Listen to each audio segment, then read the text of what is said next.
নমস্কাৰ বন্ধু বান্ধৱীসকল, আজি মই লৈ আহিছোঁ শেৱালি ফুলৰ পাতৰ পকৰি ৰেচিপি এটা। আৰু আজি মই পকৰিখিনি কেনেদৰে বনাম আপোনালোককো অকণমান দেখুৱাই দিবলৈ লৈছোঁ।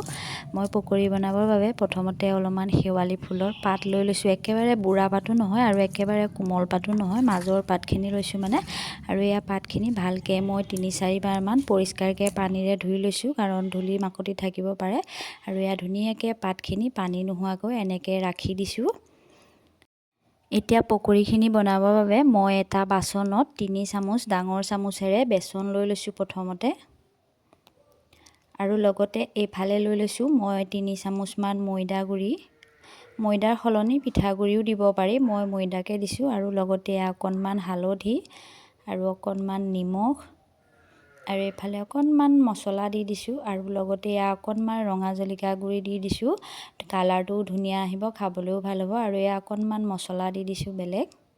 আৰু এতিয়া এইখিনি প্ৰথমে ভালকৈ এনেকৈ সানি মিক্স কৰি লৈছোঁ শুকানে। আৰু এতিয়া মই পানীখিনি ঢালি ধুনীয়াকৈ বেচনৰ মিশ্ৰণটো তৈয়াৰ কৰি ল'ম। অকণমান কমকৈ পানীখিনি ঢালি গৈছোঁ, কাৰণ একেলগতে ঢালি দিলে পানীখিনি বেছি হ'ব, সেইকাৰণে কমকৈ ঢালি ল'লোঁ। আৰু ধুনীয়াকৈ মোৰ এইখিনি গুলি হৈ গ'ল। মই আপোনালোকক অকণমান এনেকৈ দেখুৱাই দিছোঁ, চাওক চামুচখনেৰে মই উঠাই দিছোঁ।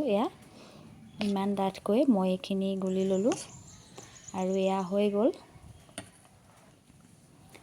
এতিয়া ইয়াতে মই ধুই ৰখা শেৱালি ফুলৰ পাতটো এনেকৈ জুবিয়াই দিছোঁ।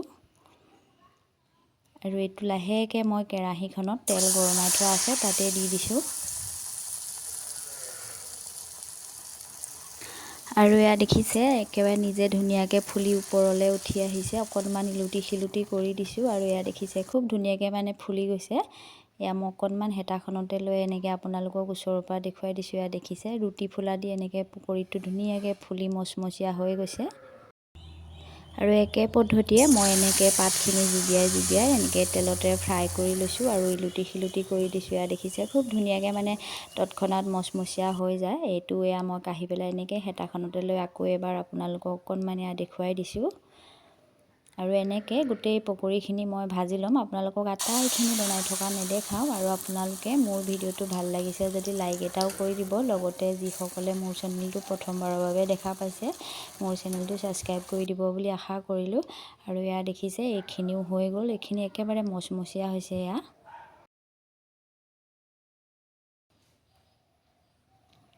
এতিয়া মই অকণমান আপোনালোকক আজি মই বনোৱা শেৱালি ফুলৰ পাতৰ পকৰিখিনি দেখুৱাই দিছোঁ। দেখিছেনে এনেকৈ হাতেৰে মোহাৰি লৈ একেবাৰে মচমচীয়া হৈ গৈছে। এনেকৈ পকৰি বনাই চাহৰ লগত খাবলৈ খুব ভাল হয়। আৰু এইটো অপকাৰ নকৰে ভালেই হয়। আৰু ল'ৰা ছোৱালীক অকণমান তিতা খুৱাব পাৰিলে ভালেই হয়। সেইকাৰণে অকণমান এনেকৈ পকৰি চকৰি বনাই দিলে খাই, আপোনালোকে বনাই খুৱাবলৈ চেষ্টা কৰিব। আৰু দেখিছেনে ইমান ধুনীয়া হৈছে পকৰিকেইটা। মই আপোনালোকক এনেকৈ দেখুৱাই দিছোঁ, গোটেইকেইটা ভাঙি দিয়া নাই। এটা মই ভাঙি দেখুৱালোঁ, ভাঙিলে খাবলৈ বেয়া হ'ব সেইকাৰণে ভঙা নাই, কিন্তু আপোনালোকক মই অকণমান দেখুৱাই দিলোঁ। আৰু আপোনালোকে আজি মোৰ শেৱালি ফুলৰ পাতৰ পকৰি ৰেচিপিটো কেনে দেখিলে জনাই কমেণ্ট এটা কৰিবলৈ নাপাহৰিব। লগতে মোৰ চেনেলটো যিসকলে নতুনকৈ দেখা পাইছে ছাবস্ক্ৰাইব কৰি দিবলৈ আকৌ এবাৰ অনুৰোধ কৰিলোঁ। আৰু ভিডিঅ'টোত লাইক এটা দিব। আৰু আপোনালোক সকলোলৈকে ধন্যবাদ, আপোনালোকে ইমান সময় মোৰ লগত ভিডিঅ' চাই সহযোগ কৰাৰ বাবে।